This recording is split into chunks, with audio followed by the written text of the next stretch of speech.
Penetapan tersangka pada Kabasarnas Marsdia Henry Alfiandi menjadi sorotan usai Wakil Ketua KPK meminta maaf dan mengaku stafnya hilaf. Namun sejumlah pihak membenarkan tindakan OTT KPK kepada Kabasarnas yang diduga terlibat korupsi. Dan hal ini pun menjadi menarik, benarkah kasus ini harusnya diadili di pengadilan militer dan bukan di pengadilan umum? Dan sudah benarkah langkah KPK? Kita akan membahasnya dalam perbincangan pagi hari ini bersama sejumlah narasumber yang sudah tersambung melalui daring. Ada pimpinan KPK periode 2015-2019, Bang Saud Situmorang, ada anggota Komisi 3 DPR RI, fraksi dari P3, ada Pak Arsul Sani, dan juga ada pakar hukum pidana Universitas Jenderal Sudirman, Prof. Hipnu Nugroho. Selamat pagi, Prof. Hipnu, Pak Arsul, Bang Saud. Selamat pagi. Assalamualaikum Mas Ingati. Waalaikumsalam. Terima kasih sudah bergabung bersama kami. Saya ingin tahu masing-masing dulu pendapatnya mengenai keberlanjutan atau buntut dari kasus inilah begitu. Pada saat kita mendengarkan adanya kasus yang melibatkan Kabasarnas, tentu ini mengagetkan kita semua. Tapi mungkin kita tidak menyangka bahwa ternyata kita harus membahas mengenai sudah benar belum prosesnya. Bahkan buntutnya lagi ada Direktur Penyidikan yang akhirnya mengundurkan diri. KPK harus sampai meminta maaf. Dan belum tahu lagi nih bagaimana kelanjutan dari kasus ini maupun terkait dengan para tersangkanya. Anda sendiri melihat proses yang berjalan saat ini bagaimana, Pak Arsul? Saya ke Anda dulu, Pak Arsul, karena mungkin mewakili masyarakat. Masyarakat taunya kalau ada kasus korupsi, tolong aparat tuntaskan. Temukan siapa yang bersalah, lalu bawa ke dalam pengadilan, begitu. Itu yang masyarakat mau tahu, nggak mau tahu pengadilan yang mana, siapa yang mengumumkan, dan lain-lain, begitu, Pak Arsul. Anda sendiri melihat proses ini bagaimana? Mas, yang kita lihat ini, yang ada di depan kita yang sedang kita bahas ini kasus hukum. Ya. Kalau kita membahas kasus hukum, maka perspektif ya pandangan-pandangan yang kita kedepankan harus berbasis aturan hukum yang ada. Ya. Nah, dalam konteks ini saya pertama melihat, saya tentu sepakat bahwa kalau soal kewenangan KPK ya di dalam melakukan penindakan kasus korupsi ya termasuk yang di dalamnya ya ada militer aktif, TNI aktif, selain tentu orang sipil, itu nggak usah kita perdebatkan, itu udah jelas ada di pasal 42 ya. Nah, kemudian yang berikutnya, proses hukumnya itu mestinya seperti apa, itu juga sudah jelas ya di dalam aturan hukum acara pidana kita ya. Ini kan bukan kasus pertama ya, meskipun juga tidak korupsi, ada kasus-kasus lain di mana itu melibatkan sipil dan militer. Dan hukum acara kita, KUHAP kita, Undang-Undang Nomor 8 tahun 1981, itu di pasal 89 sampai 94 di bab 11 itu sudah mengatur bagaimana kalau ada kasus semacam itu. Itulah yang disebut babnya itu berjudul tentang koneksitas. Itu sudah sampai diatur, mestinya di pengadilan mana itu selanjutnya setelah disidik ya, proses hukum, proses peradilannya itu dilakukan. Itu sudah semua ada diatur. Misalnya pasal 90, kalau kita bicara tentang pengadilannya ya, kalau Pak Mahfud kan tadi menyampaikan di pengadilan militer, itu tidak demikian hemat saya. Itu harus ada penelitian lebih dulu oleh jaksa tinggi, dalam hal ini ya tentu Direktur Penuntutan KPK barangkali ya, dengan auditor militer. Itu nanti di mana ya? Itu semua ada di pasal 90 KUHAP. Jadi kita itu rujukannya ya ke sana saja, jangan kemudian kita mengembangkan perspektif yang keluar dari apa yang sudah diatur di KUHAP. Nah, kemudian dari cita hukum kita ya, memang yang disampaikan oleh katakanlah dan Puspom TNI kalau tidak salah atau Kababinkum itu rujukannya pada Undang-Undang Nomor Undang-Undang Peradilan Militer ya, 37 tahun 1997 itu ya. Tetapi undang-undang itu tidak bisa dibaca seolah-olah sebagai undang-undang yang berdiri sendiri. Karena apa? Karena di tahun 2004 ketika DPR dan pemerintah itu mengesahkan Undang-Undang TNI ya, maka pasal 65-nya itu tegas mengatakan bahwa dalam hal prajurit aktif itu melakukan tindak pidana yang bukan tindak pidana militer, maka itu dibawa ke peradilan umum. Oke. Ya, dalam Jadi sederhananya Pak Arsul ini mungkin pengadilan tipikor. Tetapi memang ya. ini beroperasional karena belum ada undang-undang peradilan militer baru sebagaimana dimaksud pasal 67 Undang-Undang TNI. Oke. Tetapi dari aturan hukum dan cita hukum kita itu sudah jelas sebetulnya. Oke. Ya, kasus ini. Sederhananya Pak Arsul, mungkin kalau saya menangkap summary ya, dari pernyataan Anda, sebenarnya apa yang dilakukan oleh KPK sampai ke OTT tersebut, ini juga dikatakan berkoordinasi dan POM TNI mengatakan juga memang benar ada koordinasi sampai ke gelar perkara. Ini sebenarnya tidak ada yang salah di situ? Saya melihat tidak ada yang salah, bahkan pasal 42 itu selain koordinasi itu juga menegaskan bahwa pengendalian atas perkara tipikor itu ada pada KPK.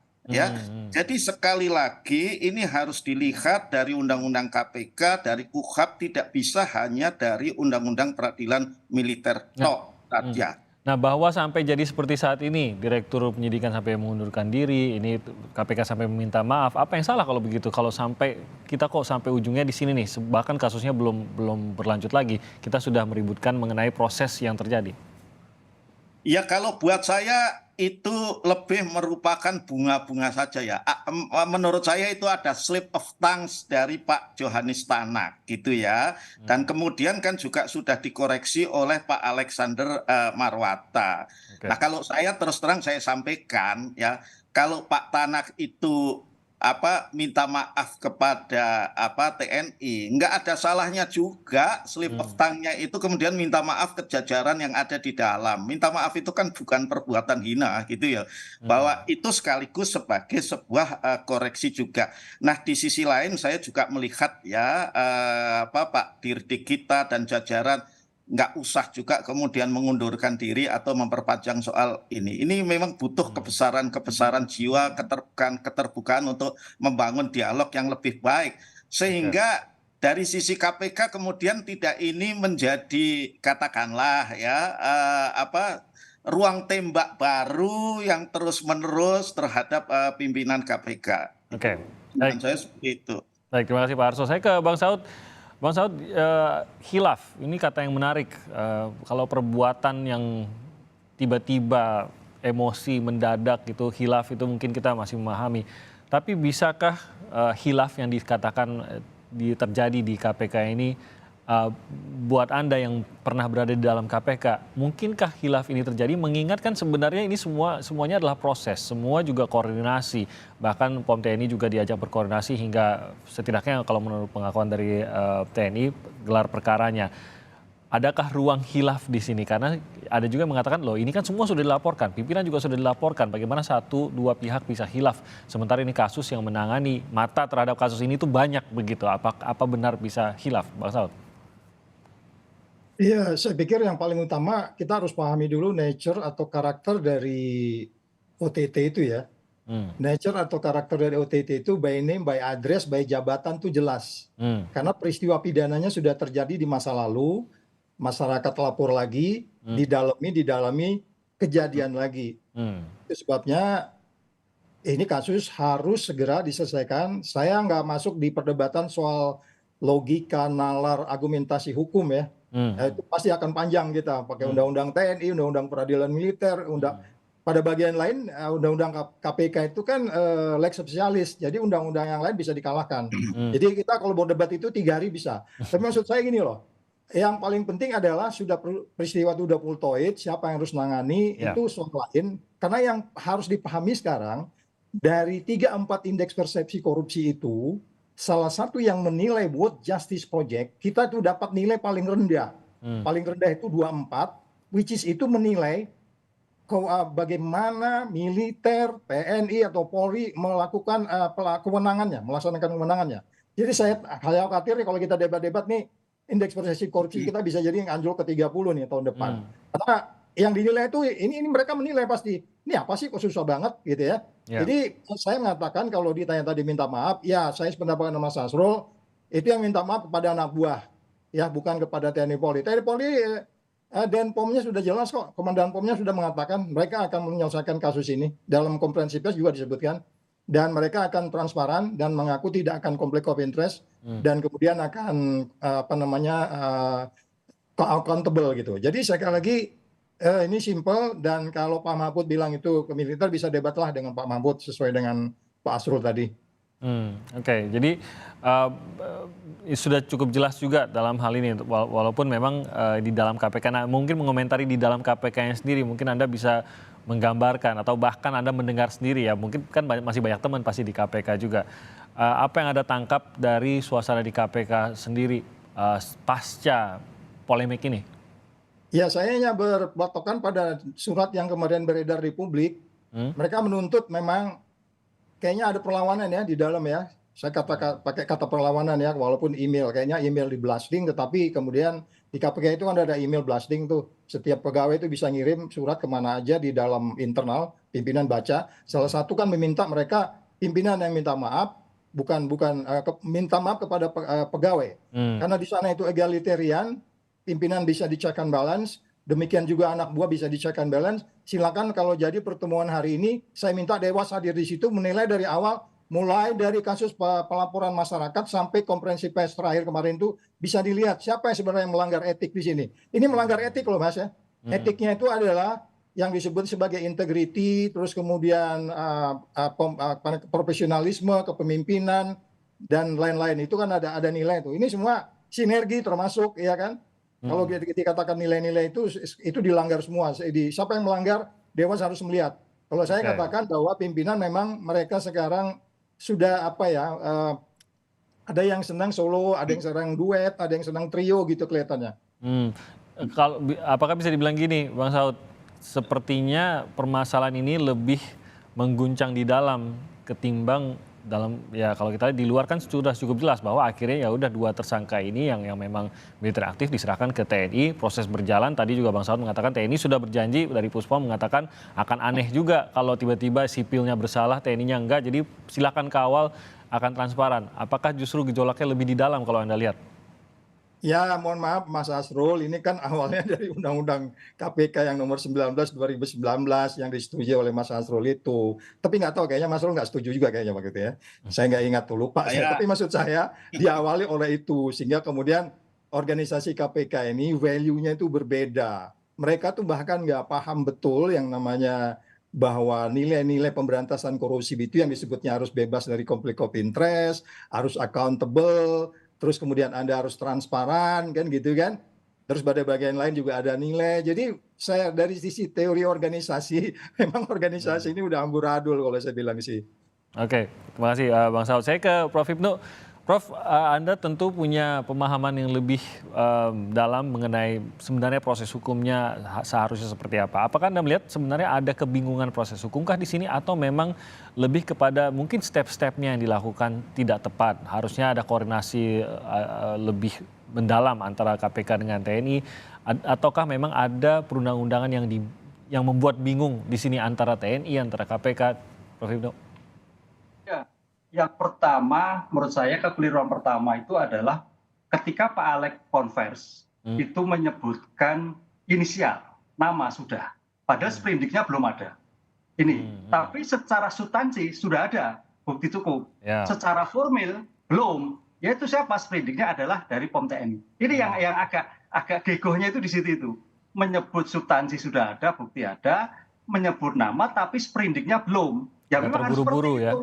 Ya, ini yang akhirnya kemarin sepertinya TNI kemudian ada sedikit kurang pas kan gitu. Memang sprindik harus dari TNI. Lah ini yang harus menjadikan suatu problemnya pertama. Yang kedua, istilah maaf ya, saya kira di dalam hukum pidana nggak ada istilah maaf ya. Kalau memang ada suatu penyelesaian, selesaikan secara hukum. Karena saya kira teman-teman KPK sudah firm semua itu. Sampai pada suatu press release pun juga sudah hati-hati. Cuman ada sedikit salah ketika menyebutkan nama yang sprindiknya belum ada, tapi substansi OTT-nya sudah ada. Itu ya tuh. Kemudian yang kedua, menanggapi Pak Asrul, betul. Jadi publik ada kegampangan Pak Asrul ketika ada suatu tindak pidana yang melibatkan antara TNI dan sipil. Kita ingat kasus helikopter, itu seolah-olah militer sendiri, sipil sendiri. Padahal kita sudah ada koneksitas. Koneksitas itu akan dilakukan apabila terjadi penyertaan. Makanya Pak Mahfud tadi, oke, pidana militer itu kalau sendiri. Misalkan kasus kaitannya pengadaan tanah, tabungan prajurit, oh itu silahkan. Tapi ketika ada suatu penyertaan antara sipil dan militer, prinsip peradilan adalah sebagai koneksitas. Sudah jelas betul Pak Asrul pasal 89 KUHP. Nah, oleh karena itu, dalam koneksitas itu adalah peradilan umum yang dilakukan, kecuali ada keputusan dari Panglima. Ini yang membedakan. Oleh karena itu, dalam hal ini harusnya adalah besok koneksitas. Toh di kejaksaan sudah ada Jampitmil yang akan mengawal. Ini yang menjadi masalah.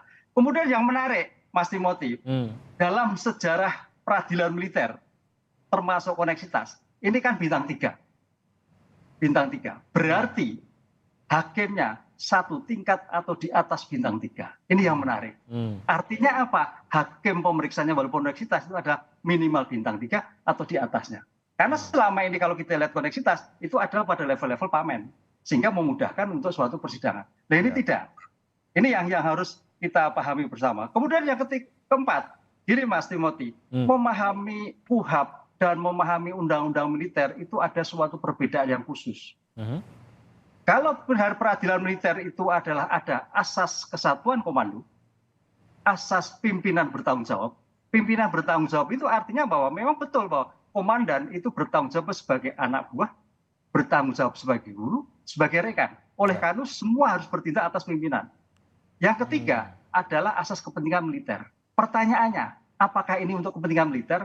Nah, itulah yang akhirnya kalau bisa, ya bukan bisa. Undang-undang tadi Pak Asrul menunjukkan pada peradilan koneksitas. Itu akan memberikan suatu keterbukaan di dalam suatu persidangan. Kalau mengenai peradilan koneksitas ini sendiri berarti mungkin untuk memberikan pemahaman kepada masyarakat, ini akan ada 2 peradilan yang berjalan bersamaankah? Tentu ada koneksitas antara KPK dan TNI atau seperti apa gitu? Di dalam pasal 89 bersama-sama. Jadi koordinasi. Jadi sudah betul koordinasi di antara penyidikan, ada penyidik KPK, penyidik POM. Penuntut umum nanti terserah apakah ini masuk wilayah di dalam kerugiannya mana, kerugian militer atau kerugian umum. Kalau ini saya melihat adalah kerugian umum, berarti hakim ketua adalah hakim umum. Kalau kerugian militer adalah hakim ketua, hakim militer. Ini yang membedakan. Proses penyidikan tetap bersama-sama seperti yang dilakukan sekarang, penuntutan ada pada Jampitmil. Jampitmil yang mengambil alih di dalam suatu penanganan ini. Clear? Karena pengalaman yang kemarin publik agak wah ini kok sipil militer ada keraguan. Yang sebetulnya nggak ada ragu-ragu, tapi image itu agak berbeda. Itu Mas. Oke, itu yang harus kita berpegang pada apa yang dinyatakan oleh dan Puspom TNI tadi, bahwa akan transparan juga, bahwa ini akan se-clear mungkin, dan poin tadi bahwa tidak mungkin juga kalau tiba-tiba ada dari pelaku dari 2 pihak, yang satu bebas, yang satu bersalah, bersalahnya bersama siapa gitu. Ini yang aneh. Nah, saya ke Pak Arsul. Pak Arsul, ini tentu saja bukan kasus pertama KPK yang akhirnya berurusan dengan perwira aktif TNI begitu.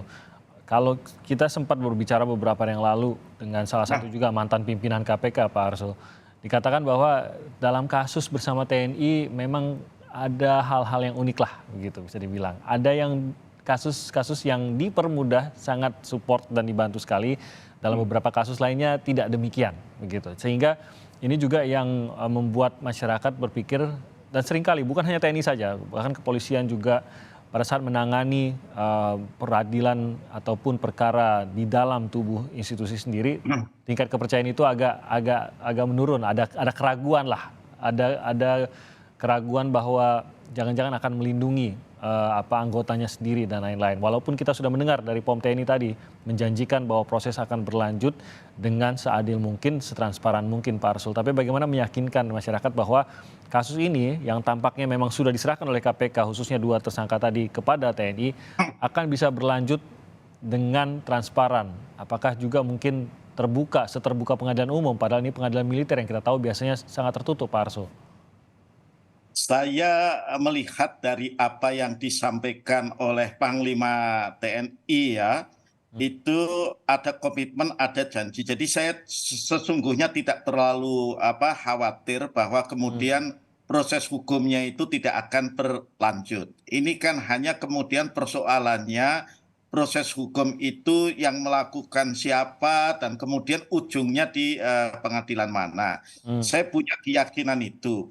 Dan memang ini kalau untuk TNI menyisakan masalah. Saya kira kalau Polri karena setiap dugaan atau persangkaan tindak pidana yang dilakukan atau melibatkan anggota Polri itu sudah di peradilan umum, maka itu saya kira kecurigaan itu sudah jauh berkurang, masih ada ya. Tetapi kita kan juga sudah lihat ya dalam kasus-kasus paling tidak 2 tahun terakhir ini ya, bahkan perwira-perwira tinggi Polri, jenderal polisi berbintang 2 itu juga diproses hukum ya, termasuk dalam perkara korupsi ya. Nah, eh, saya melihat ya itu harus kita yakinkan masyarakat bahwa TNI juga punya komitmen yang sama dengan kementerian dan lembaga yang lain untuk melakukan penegakan hukum. Hanya harapannya Mas Timothy, ini kasus seperti ini kan jangan terus-menerus berulang karena pembentuk undang-undang baik pemerintah maupun DPR itu kan belum kemudian melaksanakan ya apa yang diamanatkan dalam pasal 65 yunto pasal 67 Undang-Undang TNI, yakni melahirkan Undang-Undang Peradilan Militer yang baru. Nah, sementara ini belum, ya kita kembali kepada yang tadi saya katakan KUHAP. Dan saya melalui program pagi ini sungguh berharap Pak Menko Polhukam Prof. Mahfud MD itu menginisiasi katakanlah ya rakor ya, tidak hanya untuk kasus ini, tentu yang melibatkan Panglima TNI, Menteri Hukum dan HAM, Menteri Pertahanan Keamanan, ya, kemudian juga Kapolri dan Jaksa Agung barangkali, ya, itu untuk tentu pimpinan KPK juga itu untuk menetapkan bahwa kalau terjadi kasus seperti ini lagi, itu kemudian bagaimana prosedur lebih detailnya itu. Prosedur besarnya sudah ada di KUHAP ya, di bab 11 tentang koneksitas itu akan berjalan sehingga tidak kemudian ya seolah-olah ya publik kita itu menjadi kemudian ada dalam satu pertanyaan dan kemudian juga terkocoklah dengan perspektif-perspektif yang berbeda-beda termasuk dari kelembagaan itu sendiri. Saya kira itu ya, saya berharap mudah-mudahan Pak Mahfud mendengar, dan biasanya Pak Mahfud itu kan sangat cekatan dalam soal-soal seperti ini gitu ya, untuk mencari jalan keluar, untuk mencari terobosan. Itu berarti dalam format apa itu, Pak Arso?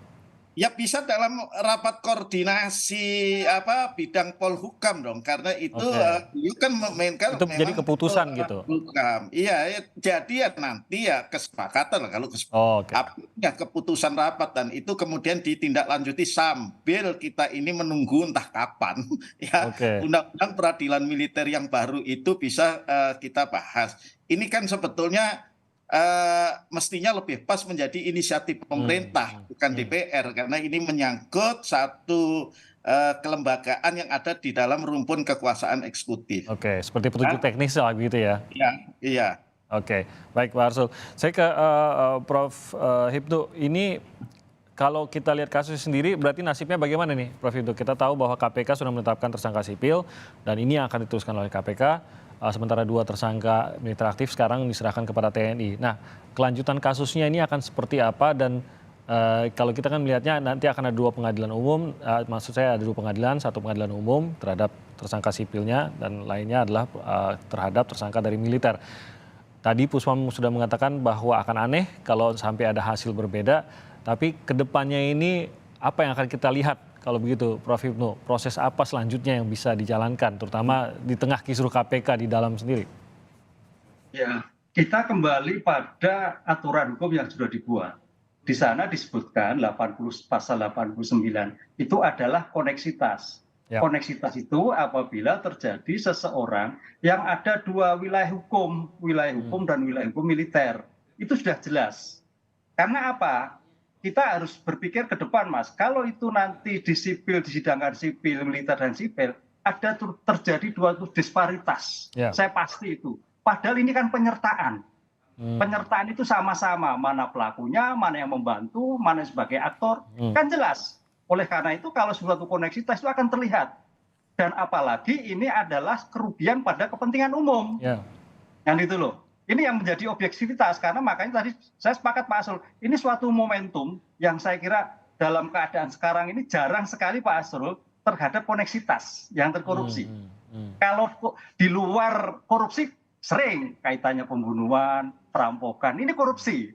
Nah ini saya kira suatu titik ke depan bagaimana mengoptimalisasi sebagai keterbukaan baik pada TNI maupun sipil di dalam pengungkapan bersama.